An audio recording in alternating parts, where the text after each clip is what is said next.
This took place on the night of Thursday, August 14th, 2003, the night of the epic power blackout in the northeastern US and Canada. At the time, I was living in Toronto. I was home working when the power suddenly went off.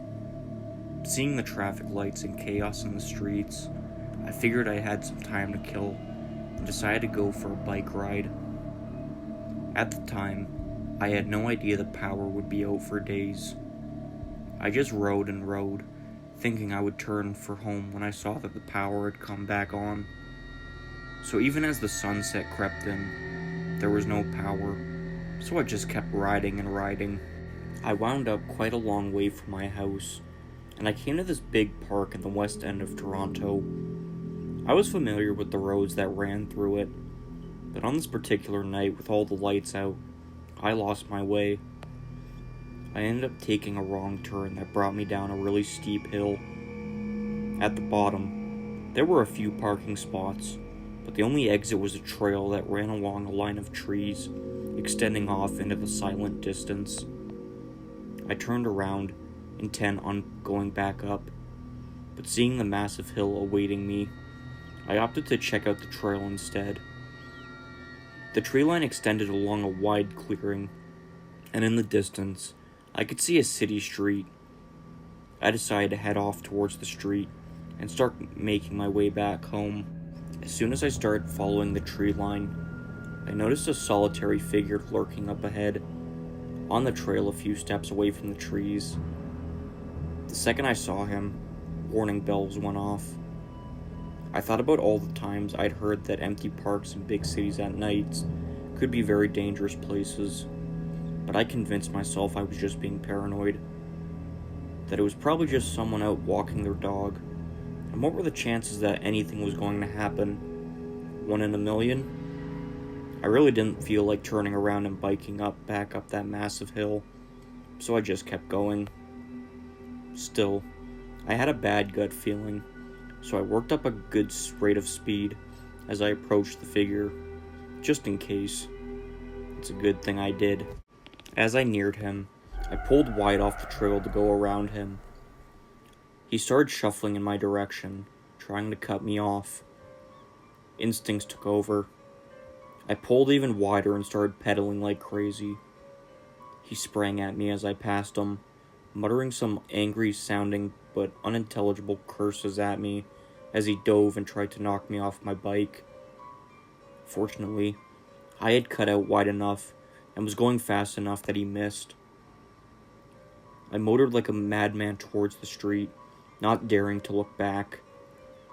I reached the street, and it wasn't until I was back home, safe and with my heart rate back to normal, that I really realized how dangerous a situation I had just escaped unscathed. If he'd managed to reach me, I would have been at the mercy of a faceless stranger who wanted to hurt me in a deserted park in the middle of a blackout.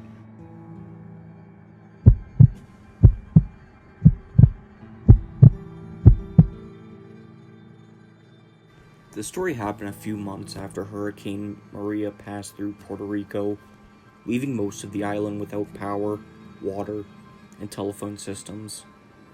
Thankfully, 911 was still reachable. During this time, I was living alone in the ground level of a small apartment complex in the middle of a rural area. I didn't have a power generator at the time, so most of my things were charged via solar panels. One night, I was suddenly woken up by a loud, blood-curdling scream from outside my window.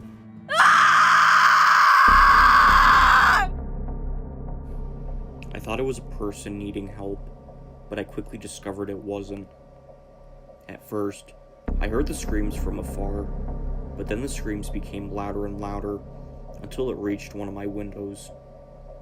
It was then when I discovered that it wasn't a cry for help. It was gibberish. I saw a shadow of a man in the window thanks to the moonlight that night. It was a tall man. He began to tap on my window while screaming gibberish, again and again. I was scared. I quietly grabbed a knife from my kitchen and a flashlight which I left turned off, and without making a sound, I checked the window once more, and he was still there, still screaming gibberish. The neighborhood dogs began to howl as in response. It was horrifying. After what I describe as the 10 longest minutes of my life, the man left, screaming gibberish at the top of his lungs. I waited for a while, and then grabbed the cell phone to call 911. After a few minutes, the police came, but didn't manage to get the man.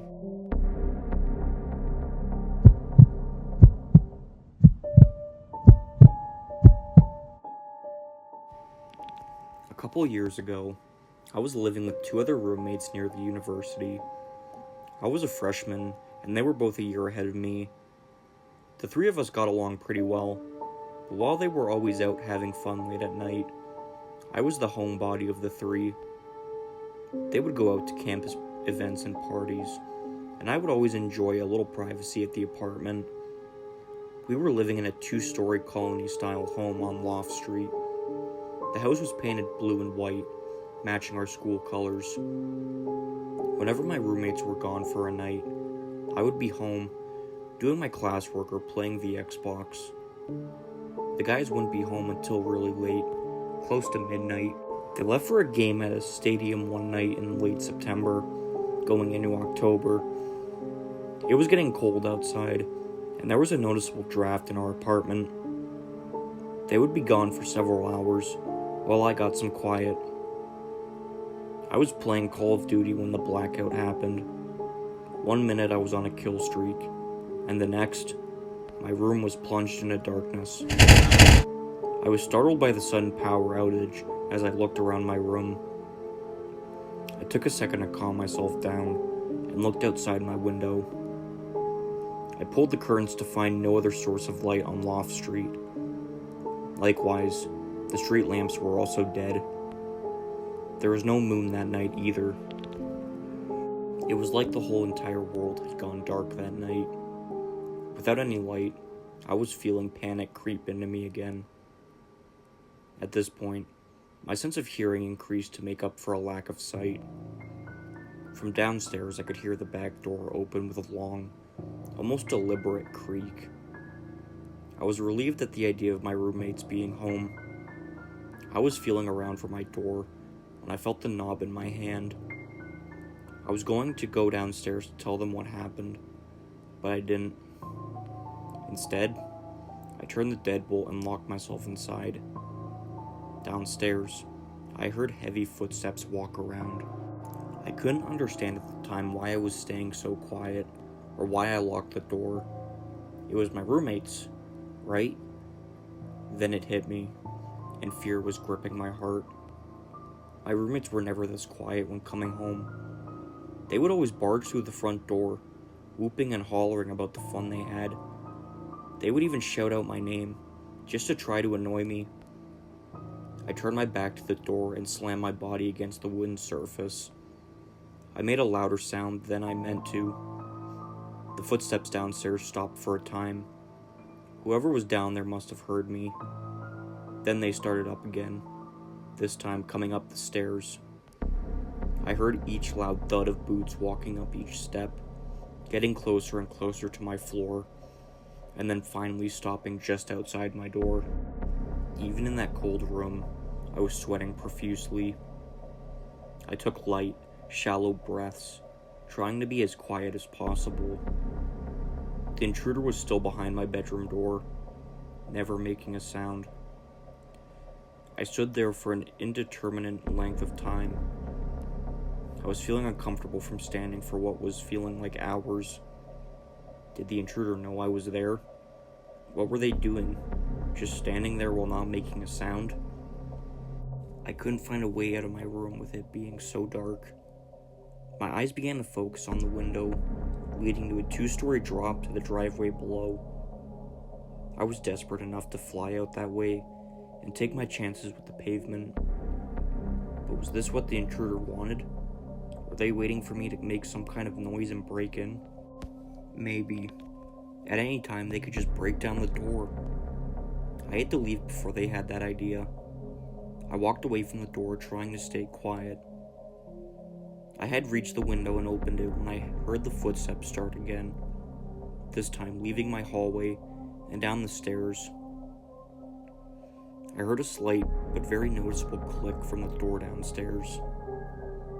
I didn't leave my room at all after that, even when the lights miraculously turned back on. I crouched next to my window and allowed myself the proper breathing. A rush of tears and mucus rushed out of my face, like fear decided to leave my body in the form of a crying fit. I heard my roommates come back for real at around 1:30 a.m., making their usual shouts. Never before was I so happy to hear their voices at top level. When they reached my floor, however, they became uncharacteristically quiet. That sent me into another panic attack. I heard them say, "Adam, you in there?" I walked toward my door and replied to them, "Yeah, I'm in here. Did you write this?" I finally unlocked my door to ask them what they meant. On the outside was a message in red marker. "You should lock your back door. Someone could break in." He ended that with a smiley face.